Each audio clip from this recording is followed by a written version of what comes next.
Hello guys, sino naka-encounter nito na sa playtime na sa GCash ayaw mag-withdraw? Walang withdrawal option guys. Hindi siya mag-withdraw. Paano to withdraw guys? Pakitulong naman guys. O kung natitingnan nyo, gusto ko sanang i-withdraw yung balance. Kaso ayaw ma-withdraw. Walang withdrawal option. Paano yan guys? Pakitulong naman. Under maintenance ba yung GCash ngayon?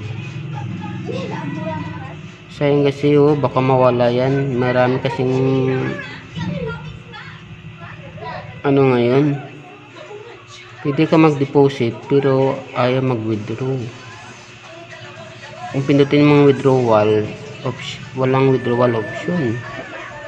Pakitulong naman guys kung anong dapat gawin dito. Gusto ko